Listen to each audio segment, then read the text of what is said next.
Yo, what is up mga kababayan? Kumusta? Mapagpalang araw nga pala sa ating lahat. And of course, magandang buhay sa ating lahat mga kababayan. Hi!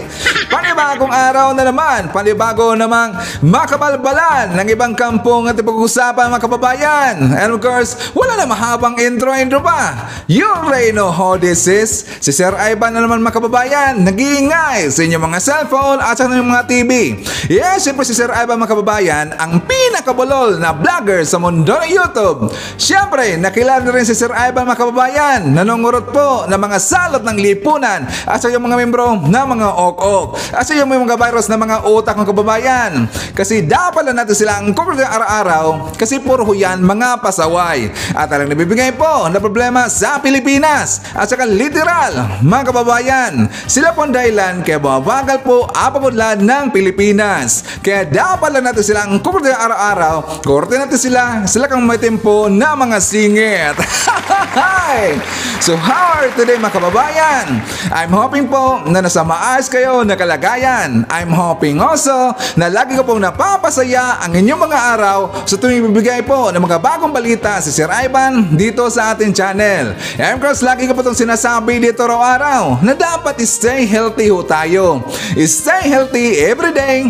Iwas kayo doon sa mga taong nagbibigay sa inyo na problema at nagbibigay sa inyo na mga stress. Kasi alam natin mga kababayan, huwag na kayo ng stress sa buhay, dyan nag-umpisa ang ating mga sakit-sakit. Kaya dapat lang po, good vibes everyday at saka smile lang po everyday.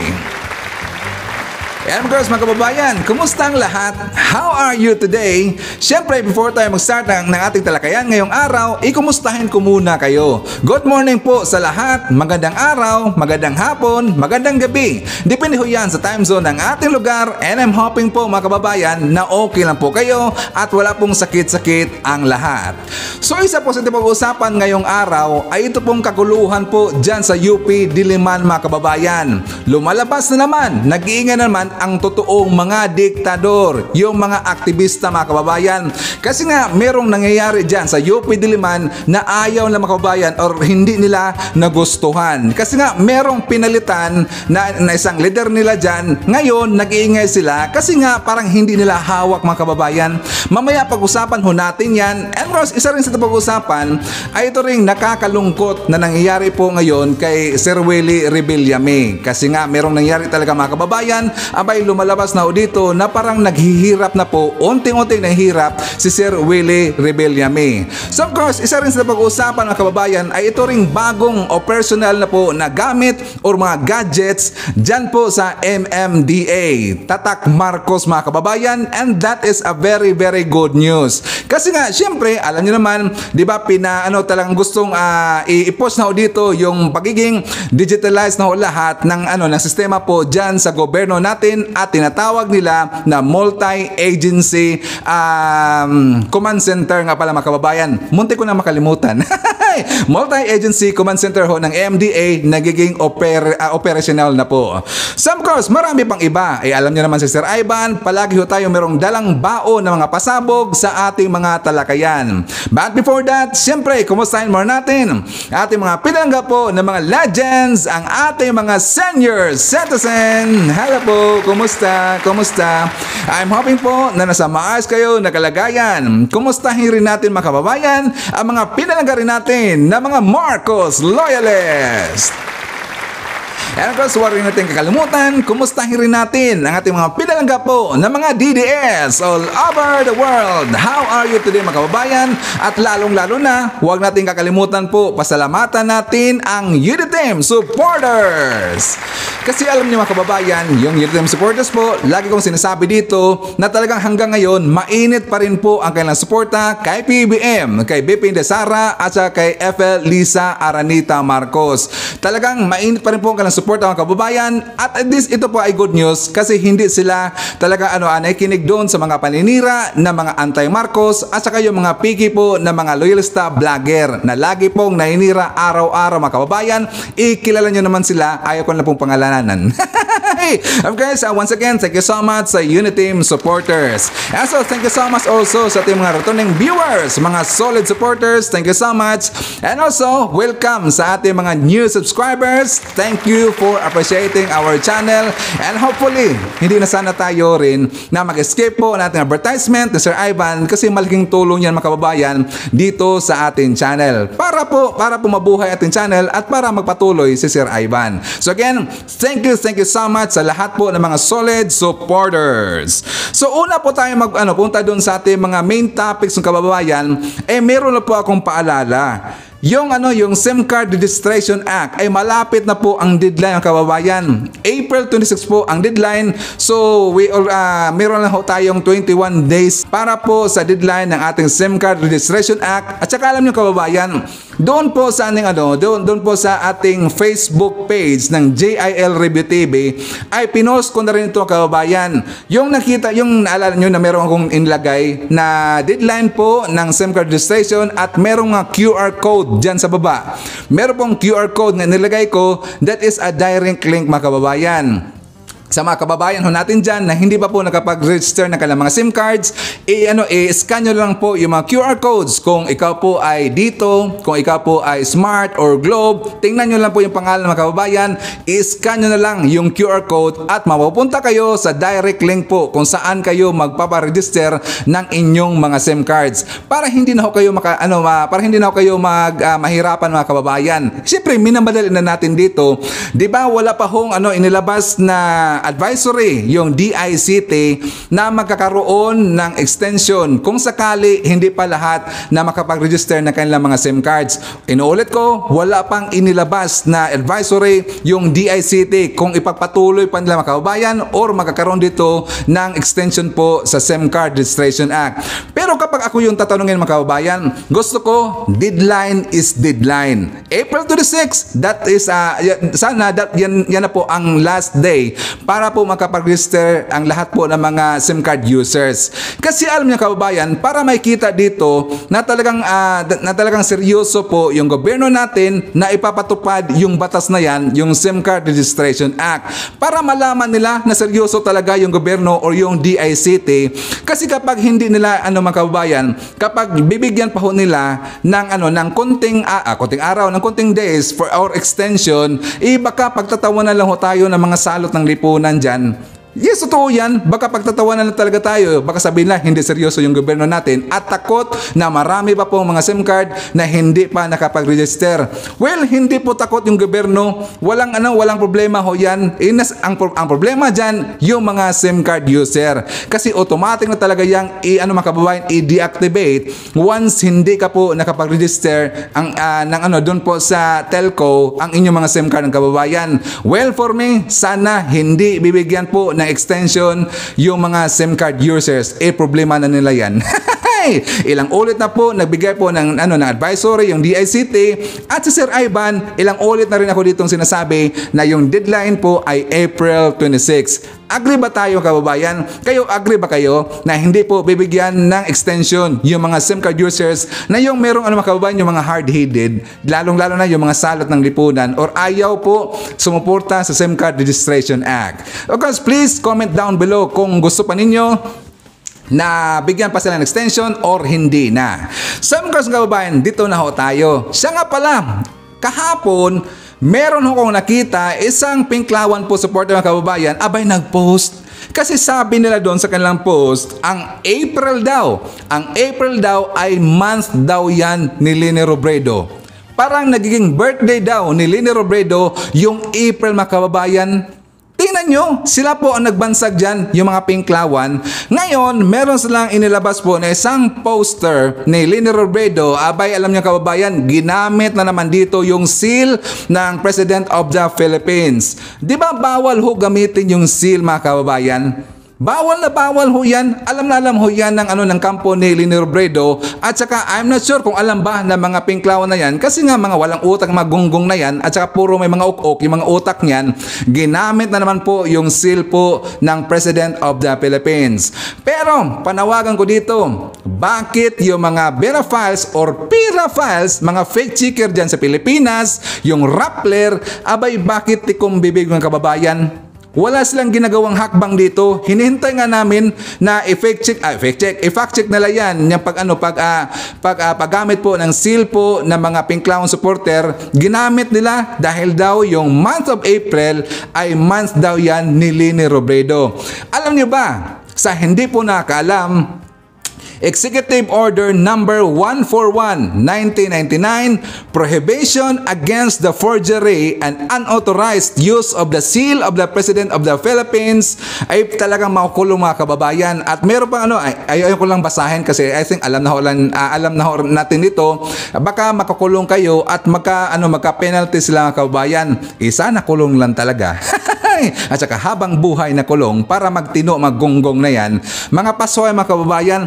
Pero of course, I'm sure na hindi po si Leni Robredo yung gumawa nito, kundi ang kanilang mga supporter lang po. Ang supporter na po ni Lutang, dito gusto lang ipapahamak si Leni Robredo. Buti okay lang. Mga pasoy, magonggong na yan So anyways, dito na tayo mga kababayan. So, guys, di ba, Semana Santa na. So, magkakaroon tayo dito ng long weekend vacation po yung Philippines. Ay, ang ganda dun sa Pilipinas, no? Meron silang long weekend vacation dahil nga sa Semana Santa, meron pong paalala ang kapulisan natin mga kababayan. Meron silang ibinibigay dito ng mga tips para maiwasan po yung disgrasya, para maiwasan rin yung mga scammer. Mamaya, magbibigay ho tayo ng ating opinion kasi meron akong importante rin nakita dito mga kababayan. So, for more details, let's watch this! Leia, ano ang paalala ng PNP para sa mga kababayan nating magbabakasyon ngayong long holiday?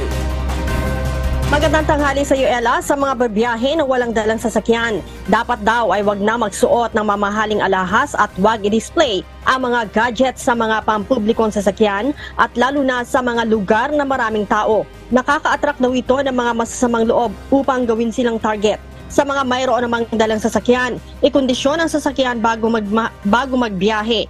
I-check ang blow baggets o yung battery, lights, oil, water, brakes, air, gas, engine, tools or tire at ang sarili kung nasa kondisyon sa pagmamaneho. Hindi dapat na lasing o hindi puyat upang makaiwas sa aksidente. Sa mga aalis naman ng tahanan, siguruhing naka-unplug ang mga appliances upang makaiwas sa sunog. Nakalock dapat ang mga pinto at bintana upang hindi mapasok ng mga akyat bahay gang. Ibilin sa pinagkakatiwalaang kapitbahay ang inyong tahanan at kung kailan kayo babalik. Sinabi pa ni PNP PIO Chief Police Colonel Red Maranan. Sa mga nasa pasyala naman, iwasan ang pagpo-post sa social media ng ATM o at the moment.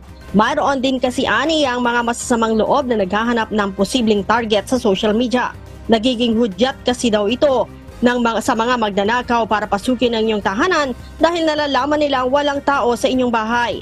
Aniya kung maaari ay i-delay ang posting ng mga pictures o kapag nakabalik na kayo sa inyong tahanan. Sa mga kabataan na nagpa-party, iwasan ang pakikipag-usap sa mga hindi kakilala, lalo na ang pagtanggap ng mga pagkain, inumin o kahit ng mga candy. Posible ang samantalahin din ng mga sindikato ng iligal na droga ang sitwasyon para makapambiktima. Sa ngayon, Ella, wala pa namang namomonitor na seryosong banta ang PNP para sa long holiday. Nasa 77,000 na pulis ang ipapakalat ng PNP sa buong bansa para sa seguridad ng publiko. Do not transact with dubious na personalities pretending na meron silang accommodation na i-offer sa inyo at maganda yung accommodation na yun, napakamura. Hindi nawawala sa bucket list ng mga turista ang pamamasyal sa City of Pines dahil sa magagandang tanawin at malamig na temperatura ngayong long holiday.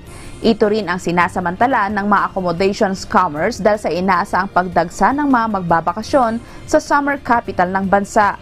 Ayon sa Hotel and Restaurant Association of Baguio, nasa 90% na ang occupancy rate ng mga hotel accommodations sa lungsod at inaasahang fully booked na sa Huwebes hanggang Sabado, April 6 to 8. Ngunit bago magbayad ng reservation fee o down payment sa tutuluyan, ay maiging tiyaking lehitimo ang transient o ins na tutuluyan. Do not pretend na may matitirhan kayo sa Baguio pagdating nyo rito. Yung hindi kayo mag-arrange, dito nyo na lang gagawin, mahihirapan kayo. So do not do that. Always plan your trip ahead of time. Make arrangements before you come up to Baguio para ma-enjoy nyo yung time nyo sa pamamasyal rather than sa paghahanap ng inyong matitirhan.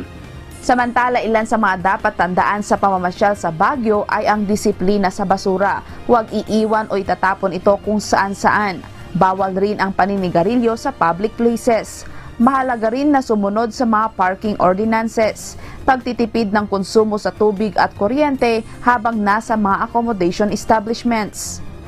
Hinihikayat din ang mga magbabakasyon na kung may sariling sasakyan ay iiwan na lang sa accommodation establishment at tangkilikin ang public transportation ng lungsod.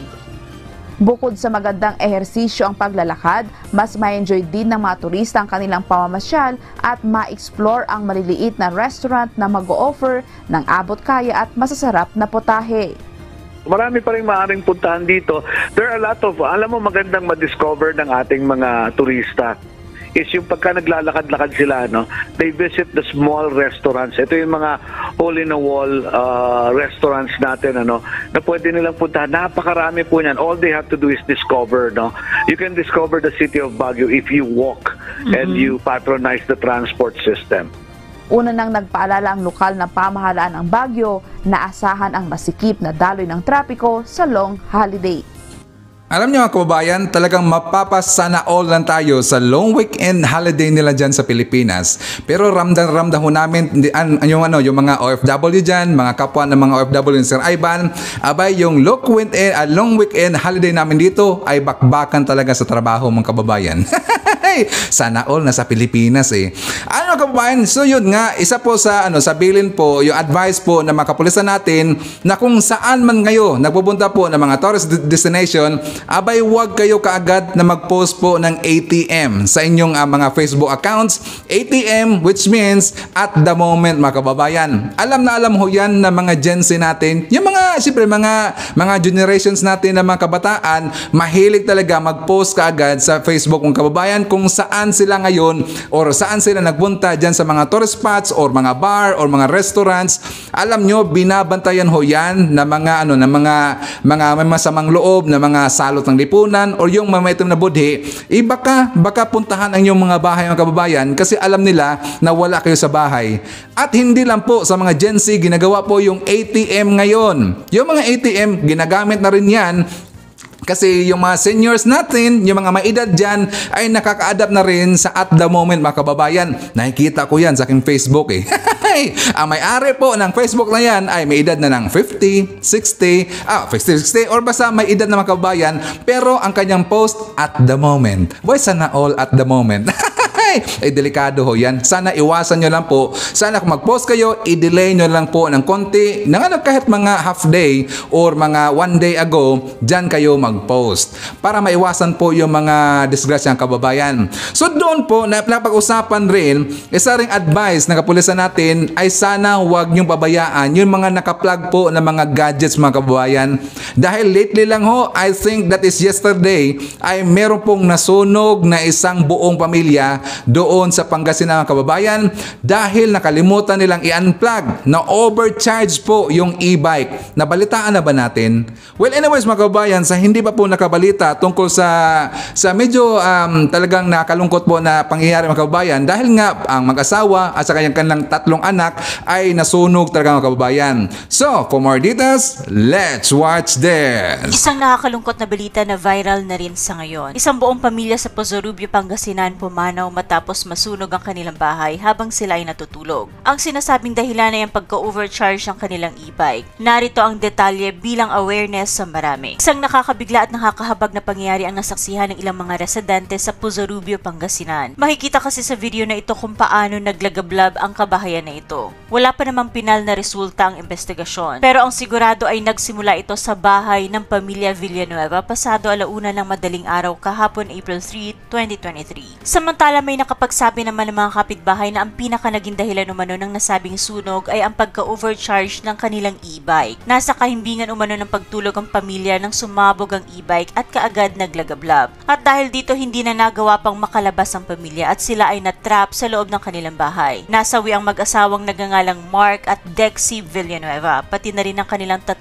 batang mga anak na nasa edad 6, 2 taon at 1 taon. Hindi lamang ang kanilang bahay ang natupok sa pangyayari kundi pati na rin ang 2 pang properties na malapit at tinatayang aabot sa 9 milyong piso ang danyo sa nasabing sunog. Ang mas nakakahabag pa sa mga pangyayari na tagpuan ng buong pamilya na magkakayakap sa bandang attic ng kanilang bahay kung saan sila natrap. Hinihinalang doon sila tumakbo at nagkubli matapos na walang madaanan sa ibaba palabas ng kanilang bahay dahil doon nagsimula ang sunog. Kaugnay pa rin ang balitang ito, pinutakte naman ng mga netizens ang BFP dahil kung naging maagap umano ang mga ito sa pagdating at pagresponde, maaring may nailigtas pa sa buhay ng pamilya Villanueva at maaring hindi umano nadamay ang iba pang mga kabahayan. Samantala marami naman ang naging aware sa masaklap na pangyaring ito hinggil sa paggamit ng e-bike dahil talagang delikado pala ito kung mag-overcharge. Ang dapat umano dito ay ang paggamit ng timer. Kaya mga kababayan, nung binasa ko yung balita na to, kasi nga na-post rin ito doon sa isang charity I think ba yun? Kasi nga nung nabasa ko na magkayakap sila kababayan, doon sila natupok silang yung lima sila lahat kasamang 3 ng anak, siyempre yung mag-asawa, abay talagang halos tumulo yung luha mga kababayan. Talagang nalungkot si Sir Ivan nung nabasa ko yan, nakahawa talaga eh. Siyempre, minsan hindi natin maiwasan po yung disgrasya, pero sana man lang po, ito advice lang po Sir Ivan, wag niyong i-stay na matagal po yung mga charger mga kababayan, lalong-lalo na yung sa e-bike, delikado pala yan. Ngayon ko lang alam yan, na delikado pala ma-overcharge yung e-bike. Sana maglagay na lang tayo ng charger po sa ating mga e-bike, kung i-charge nyo man lang, i-timer nyo lang po ng mga 5 to 6 hours para medyo mas safe pa.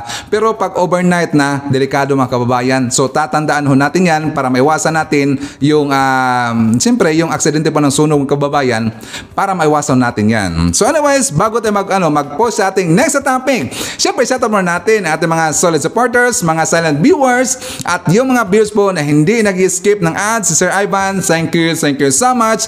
I-shout out natin si Elpidio de Guzman. Kasama rin natin si Ferdinand Casiliano dyan sa Borongan City, Eastern Samar. Nandyan rin si Luli Anisito. Hi to Cesar Belches. Shout out rin natin si James Valdez. Hi to Maricres Hernandez. Nandyan rin si Moana Munina. Si Jandex Cortez. Nandito nga pala sa Riyadh, Saudi Arabia. And hi to Winston Dantes. Nandyan rin si Elsie Adaman. And hi to Erwin Signorin. Shout out rin kay Nunoy Florin Hill. Margarita Iglesias. Nandyan rin si May Worst 60 from Spain. Ang hirap basahin ng pangalan. Pasensya po. Nandyan rin si Carmila Salinga, Jelen Quiazon. Nandyan rin si Feli Germany. Nandyan rin si Glenda Magalong. And hi to Ilocanang Koripot daw. So nga mga kababayan, dito na tayo sa sinasabi ko doon sa aking intro na merong nangyari po doon sa UP Diliman. Kasi alam niyo mga kababayan, nagkaroon pala sila ng botohan po para meron na silang bagong chancellor. Merong nanalo mga kababayan, kaya lang parang ayaw yata sa mga aktivista or yung mga salot ng lipunan. Alam naman natin yung UP Diliman mga kababayan, nandyan po halos lahat ng mga aktivista. Yung mga may ok-ok sa utak kababayan, sila pong lumalabas dito na sila yung diktador. Lagi lang sinasabi, ang diktador daw ay yung mga Marcos, pero sila ang totoong diktador mga kababayan. Kasi nga ayaw nila doon po sa bagong nanalo po or bagong pinili po na isang chancellor na nagangalan na Edgardo Bistan. Ayon mga kababayan, kasi yung previous po na chancellor ay nagangalang Fidel Nimenso.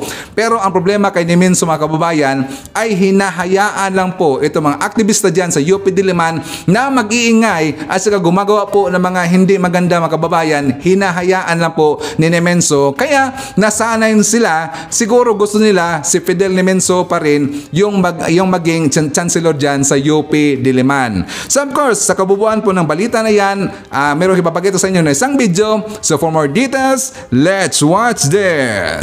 Sinugod ng mga estudyante ang Quezon Hall ng University of the Philippines sa Diliman.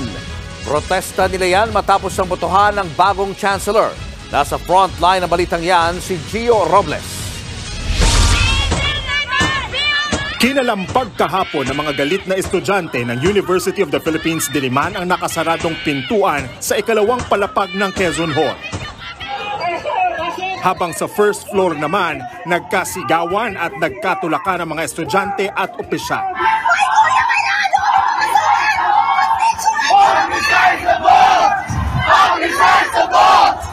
Sumugod ang mga estudyante matapos ideklara bilang bago at ika-12 UP Diliman Chancellor si College of Law Dean Edgardo Vistan II. Lalo pang nagkagulo nang lumabas si Vistan sa Quezon Hall. Gwardyado siya habang pilit nilalapitan ng mga estudyante. Paniwanag ka muna bang wala kang sasakyan! Iisa lang ang panawagan ng mga nagpoprotesta. Isa publiko ng 12 miyembro ng Board of Regents o BOR ang kanilang naging boto at idetalye ang naging proseso sa pagpili. Tumatayong chairperson ng BOR si CHED Chairman Prospero de Vera. Kabilang din sa mga miyembro nito si Senador Cheese Escudero na siyang chairperson ng Senate Committee on Higher Technical at Vocational Education. Tatlo ang naglaban-laban bilang UP Diliman Chancellor, sina Vistan, dating Chancellor Fidel Nemenzo at Archaeology Professor Victor Paz. Mahalaga ang papel ng Chancellor dahil siya ang nangangasiwa sa mga operasyon ng campus. May kakayahan din siyang magrekomenda ng Dean, Associate Dean at Direktor. Nauna nang naghayag ng suporta kay Nemenzo ang 3 regent mula sa grupo ng mga estudyante, faculty at staff. Dapat ang susunod na akademikong leader ng campus na ito ay may paninindigan sa akademikong kalayaan at karapatang pagtao. Pati ang UP Diliman Student Council gustong ibalik bilang Chancellor si Nemenzo. Paglilinaw nila, hindi ang pagkapanalo ni Vistan ang ikinagagalit ng mga estudyante, kundi ang bulok na sistema ng Board of Regents. The community, reacted negatively. Not because we are against of, those nominees that we didn't endorse. We call for the Board of Regents transparency regarding their votes, especially that they are representing us. They should heed our demands. Tila minadali raw ang pagpili ng bagong chancellor. Dapat kasi sa April 27 pa ito pagbobotohan. Pero pinaaga ito sa April 18 hanggang sa bigla na lang umanong nagbotohan kahapon. Hinala ng Student Council, sinadya itong itaon sa Semana Santa kung kailan wala na masyadong estudyante sa campus.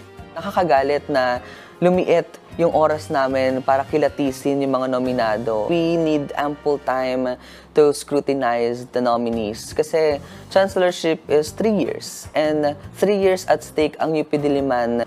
Nananatili namang tikom ang bibig ng UP System at Board of Regents sa panawagan ng mga estudyante. Wala pa ring pahayag sina Vistan at Nemenzo.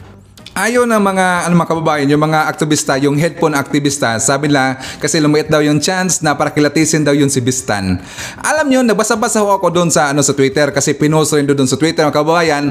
Isa po sa rason kung bakit nag-iingay itong mga aktivista na yan mga kababayan dahil nga merong nasabi itong si Vistan na parang hindi na ho sila itolerate. Yung mga aktivista dyan sa UP, parang hindi na ho sila itolerate mga kababayan at para kontrolin na ho sila ni Vistan mga kababayan. Kaya nagkaganyan ho sila. 'Di ba lately lang, meron rin nagsabi doon sa nag-comment mo na netizen doon sa post po doon sa Twitter. Sabi nila, 'di ba, baka daw iyang si Edgardo Vistan ay yan po ang ipinasok na isang intelligent po ng ng CHED makabayan or ng DepEd. 'Di ba sinabi yan noon ni Bibi Sara na winarningan niya yung UP Diliman kapag hindi daw magtino yung mga aktivista diyan, baka i-abolish yung UP Diliman. Pero meron ding sinabi si BP Sara na papasukan niya ng mga intelligence mga kababayan. Baka hindi natin alam, yan na po si Edgardo Vistan, yung intelligence mga kababayan. Kaya nagkagulo, kaya ayaw po ng mga aktivista kay Vistan. Nagkaganyan sila mga kababayan. Para sila mga anay or para sila mga ants mga kababayan na tinapunan po na ng konti, abay nakagulo na kaagad. Sila ang totoong diktador. Totoong diktador mga kababayan. Talaga kasi kung ayaw nila, ayaw na talaga, yan po ang mga alipuris ni Lutang. Sabi na parang merong dayaan daw .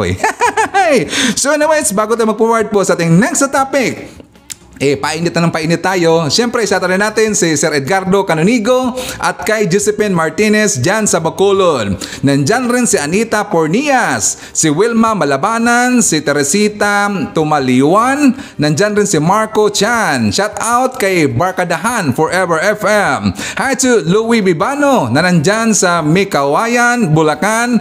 Kasama rin natin si Fernando Intano. Shout out daw sa mga taga-munisipyo dyan sa San Nicolas, Ilocos Norte, lalo na sa mga taga DSWD at DA. There is greetings come from Zene. Shout out rin natin si Angelina Arcelia and hi to Domingo Arcelia and family dyan sa Ontario, Canada.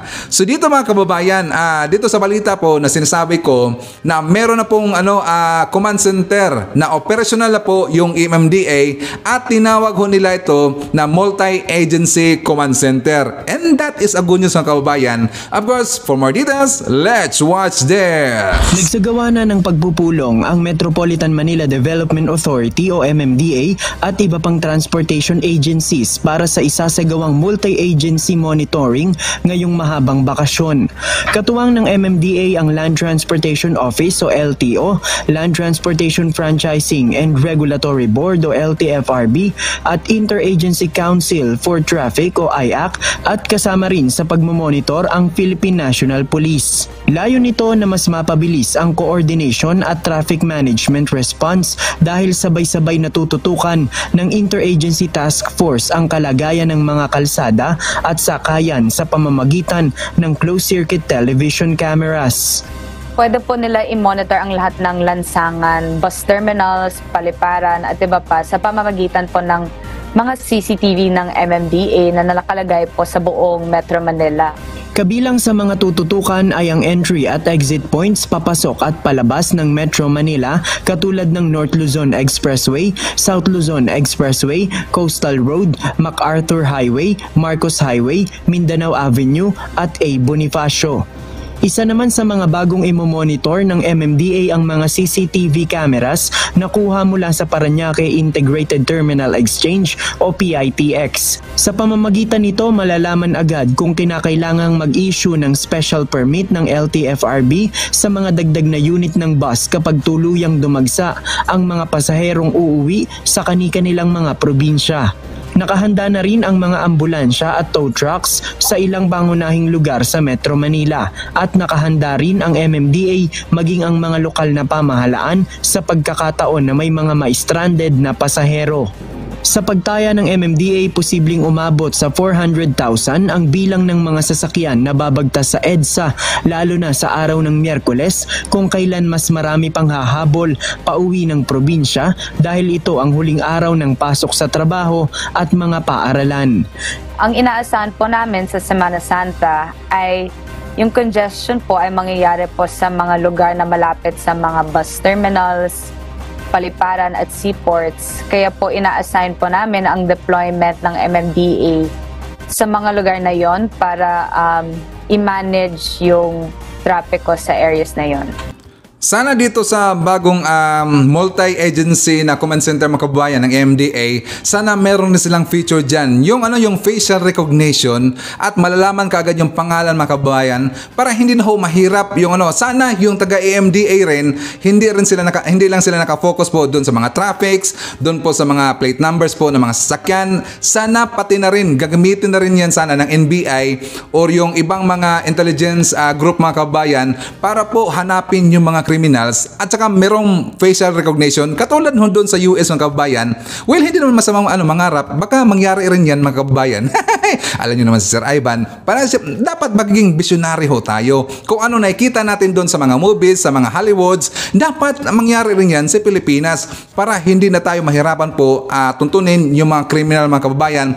Katulad na po, di ba, yung facial recognition ay hindi na po mahirap yan kasi meron na tayong Philippine National ID. Yung kumuha po na or meron ng Philippine National ID, di ba, merong picture sa kanilang mukha mga kababayan. So, i-embed lang ho yan, ay tawag dito, basta hindi ko alam yung anong term niyan, gagamitin lang pong data na yon at saka para po sa facial recognition para hindi tayo mahirapan tuntunin po or malaman kagad yung pangalan ng mga isang kriminal, lalong-lalo na yung merong habulan mga kabayan. I think alam na natin yung nag-viral na merong 3 hold-upper na nakamotor pero yung humabol mga kabayan ay isang netizen at saka yung isang grab rider.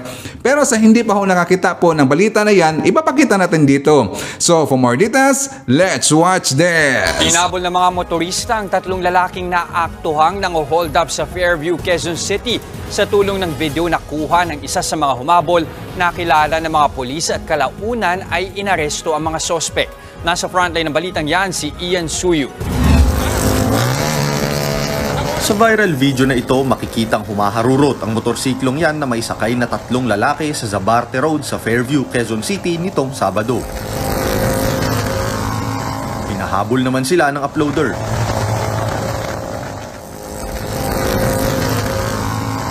Tumulong din sa paghabol ng isang delivery rider. Kwento ng uploader, hinabol nila ang 3 lalaki dahil nang hold up ang mga ito at nang agaw ng bag ng isang babae. Kita sa video ang isang pink na bag na hawak ng isa sa mga suspect. May lumampas sa aking motor na 3 magkaangkas. Tapos, medyo matulin talaga. Tapos yung kasunod nun, grab rider, sigaw na, sir, magnanakaw po yun, magnanakaw. Patulong, sir, habol. So, kaya hinabol na rin namin. Napahinto ko sila eh. Parang minumura nila ako na parang huwag kong pakialaman, parang something ganun eh. Hindi na naabutan ng mga humabol na rider ang mga hold-upper at nakatakas ang mga ito. Pero dahil kitang-kita sa viral video ang mukha ng mga suspect, natukoy sila ng mga pulis. Arestado ang mga suspect na sina Patrick Santos, Blasel Vacaro at John Rick Baran sa follow-up operation ng QCPD Station 16. Pawang mga residente ng North Caloocan ng mga suspect. Nung paggabi na, natitrace na natin. Alam na natin kung nasan sila. So siguro na-realize ng mga bata na to na mahuhuli sila dahil nga sa video. Dahil pinakita sa amin ng video bago i-post yun eh. So nag-follow up na kami. Sinabihan na lang namin doon na tayo magkita sa police station at doon na kayo sumurrender para maayos ang pag-uusap natin. Hindi na nabawi ang bag na tinangay ng mga suspect, pero nakuha naman ang ginamit nilang motorsiklo na isinuko ng nanay ng isa sa mga suspect. Nasabat din ang patalim na ginamit ng mga suspect. Ang mga magulang ng mga suspect hindi makapaniwala sa ginawa ng kanilang mga anak. Hindi ko alam na gano'n ang ginawa nila. Hindi ko po alam, tapos nag-viral pa. Sabi ko, ba't nagawa niya yun? Eh, meron naman siyang pagkain, may sarili siyang bahay, wala siyang ginagawa. Hindi na itinanggi ng mga suspect ang krimen. Pero anila, napagkamalan nila ang biktima na dati nilang kliyente na hindi nagbayad matapos magpamassage. One time po kasi nagkaroon po kami ng client doon, nakamukha niya. Na pinunta kami sa hotel, tapos minasage niya, tapos kumuha ng madami-daming alak, tsaka mga pulutan. Tapos nakatulog po kami. Pagkagising po namin, kami pinagbayad. Yung bag, tinapon na lang namin.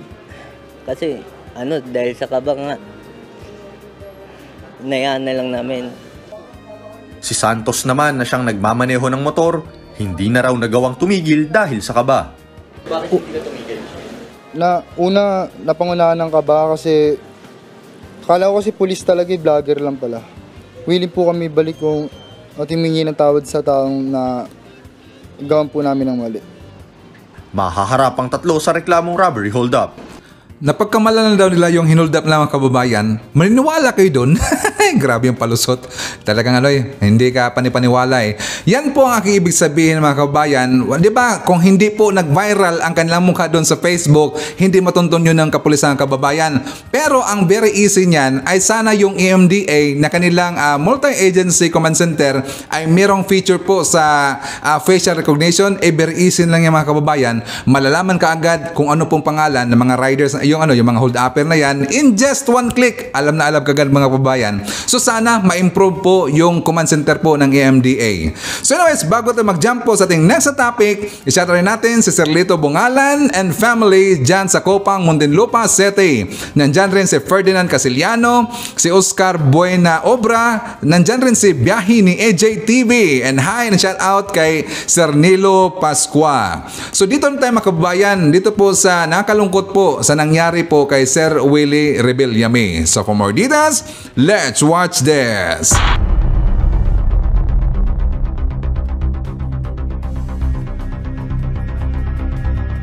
Actor at Wawawin TV host na si Willie Rebillame, ibinibenta na umano ang kanyang mga ari-arian.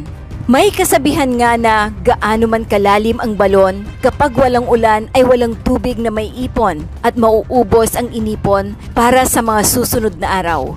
Ganito rin kaya ang nangyayari kay Willie Rebillame na balitang nagbibenta na ng mga gamit niya dahil walang pumapasok na kita mula ng pansamantalang ipahinto ang programang Wawawin sa All TV kasama ang iba pang programa. Ito ay ayon sa veteranong showbiz columnist na si Christopher Min. Isa umanong source ni Christopher Min ang nagsabing unang ibinenta ng Wawawin host ang mga mamahaling paintings nito na nabili niya ng milyon. Ang una po naming natanggap na kwento, mga kachika, binibenta na raw po ni Willie Rebillame yung mga paintings na binili niya ng milyones noon. Tapos yung mga properties, ani Christopher Min. Sinasabing wala umanong dahilan si Willie sa pagbibenta kundi ang mabuhay ng payak at simple lamang kasama ang kanyang mga pamilya. Merong isang nagkwento sa akin ang gusto daw ni Willie ay isang simple na lamang na buhay. Dumarating din kasi sa tao ang puntong ganun dahil nasa kanya na ang lahat-lahat, mga material na bagay. Wala na siyang kakailanganin na napakarami. Hawak na niya lahat yan. Napagdaanan na niya. At siguro nga gusto na niya ang simpleng buhay kasama ang kanyang mga anak at apo, saad pa ni Christy. Narito ang buong usapan ni na Christopher Min, Romel Chica at Wendell Alvarez sa kanilang programang Showbiz Now Na! Ayun na, itong balita na kumakalat at hindi natin alam. Kalat yan. Oo, kung kanino nagmula, Kasi syempre, pribado ito. Oo, saan nagugat? Oo, si Kuya Will. Mukhang nasa mainit na naman na kumukulong tubig.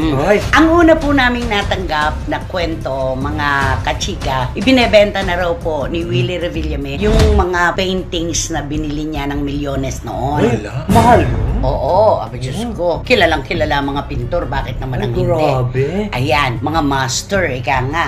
Tapos yung mga properties, mga properties, nagbabawas na rin. Paano yung mga kotse? Aanihin naman niya yun. Kahit ba 15 kotse niya, isa lang din ang magagamit niya sa bawat sakay. Alam nga naman na bumisaklat siya para sa 2 kotse.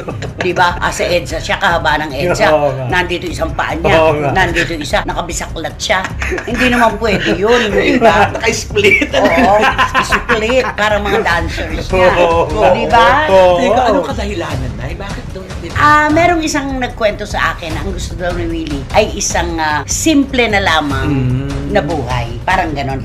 Pero alam mo, dumarating kasi sa tao yung puntong ganon Kahit na, di ba si Sharon Cuneta, lagi niyang sinasabi na, might as well mabuhay ako ng tahimik na lang. Total, nakaipon naman na sila ng pagkalaki-laki sa lapi.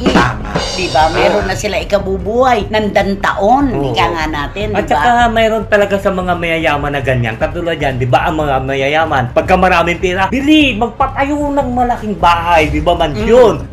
Habang nagkakaedad sila nagkaano, iniisip nila na kapag gawa na lang tayo ng maliit na yung tayo, kasya lang. Ano naman natin itong malaking bahay na ito? Siguro baka ganun din naisip siguro ni Kuya Welo. Hindi, tsaka dumarating sa ating buhay yung punto na parang gusto naman nating pasayahin ang ating sarili. Dapat tama. Diba? Yung regaluhan ng sarili natin ng isang simple pero masayang buhay. Diba? Aanin mo nga naman ang mga material na bagay sa mundo kundi ka naman maligaya. Kala ko. Di ba? Sabihin mo, ani mo mansyon kung yung nakatira. Ay, aanin mo ang mansyon kung ang nakatira naman ay... Ano? Ikaw ang naghamon eh. Kunyango. Ano? Kunyango. Parang wala namang ganyan. Ang kunyango, yung nag-iiba-iba ng kulay. Kunwari, green yung, yung dahon. Green din siya. Tapos kung orange, orange din siya. Ganon, yun ang hunyango. Diba? Sumasabay sa kulay ng kanyang dinidikitan. Oo, yun yun. Kaya, di ba may sabi nga, anihin mo yung mansyon kung ang nakatira ay isang malaking... Hindi. Aanhin mo ang mansyon kung ang nakatira naman ay... Huwago?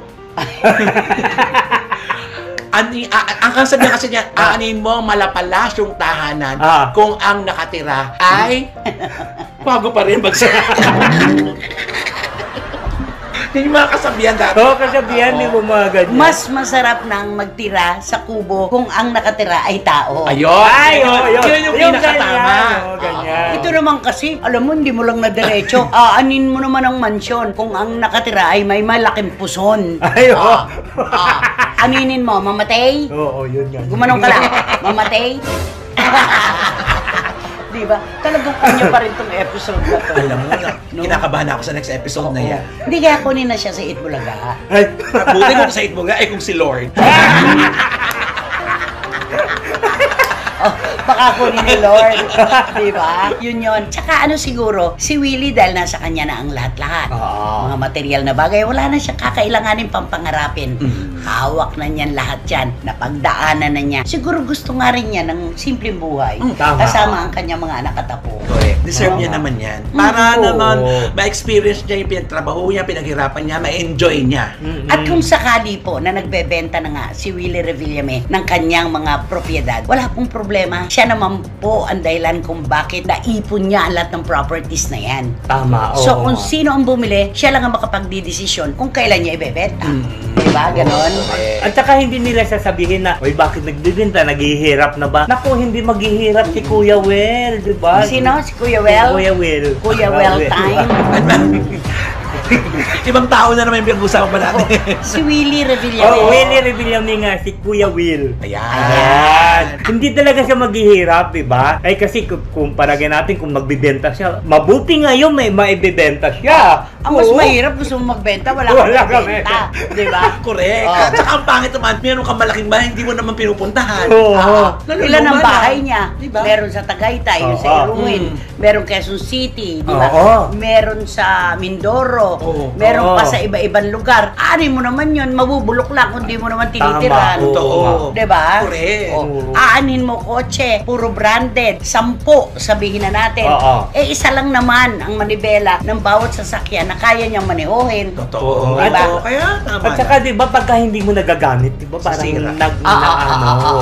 kahit ang bahay pagka hindi mo yan kapag hindi mo, ano ba ang tawag doon, yung natatapakan, umaangat lahat. Umaangat ang mga sahig. Nagpuputukan. Kaya kailangan talaga tinatagtag yan. Tinatagtag yan. Tinitirhan. Kinagalaw. Ganon, chopper niya, 2. Kung isa lang naman din ang kailangan niya, ani niya yung 2. Kaya kung ibinebenta man niya, okay lang yun. Diba? Kanya naman yan eh. Siya naman ang namuhunan yan. Siya po ang nagsikap para magkaroon siya ng mga ganyang katitinding propiedad. At least naranasan niya yung karangyaan buhay, diba? Mula sa wala. Mula sa wala, nakatira siya sa kung saan siya gusto pumunta, andyan kaagad yung chopper, diba? O kung... Ang alin? Chopper. Chopper and Tapos kung gusto niya mag-ano sa dagat, nandyan yung yate, di ba? O kung gusto niyang pumunta dun by land. By land. Mayroon sa mga sasakyan. Ano ba yung mga sasakyan ni Willie Revillame? Siyempre, mga Chevrolet. Of course. Ano? Chevrolet. Alisin mo yung T.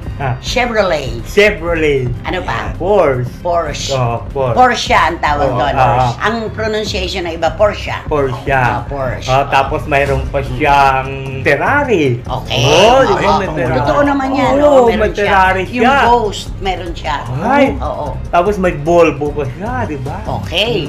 Yan ang mga una niya. Yung mga una niya.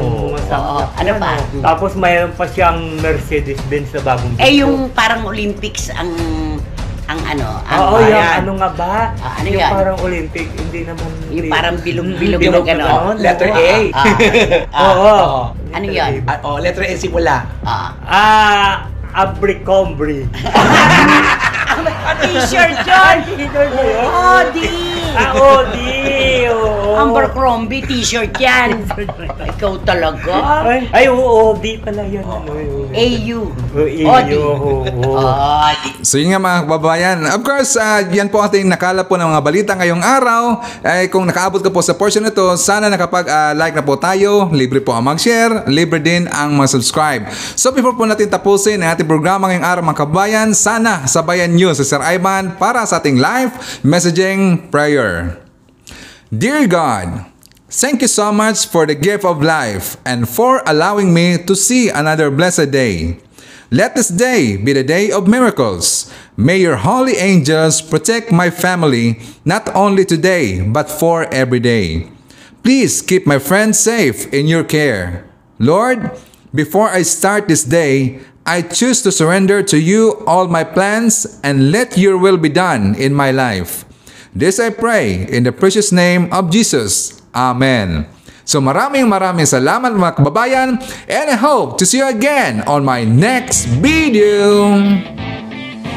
BBM Sara, BBM Sara, pagkakaisa patungo sa ginhawa. BBM Sara, BBM Sara, para sa kinabukasan naming mga bata. BBM Sara, BBM Sara, walang imposible na kapag nagsama-sama.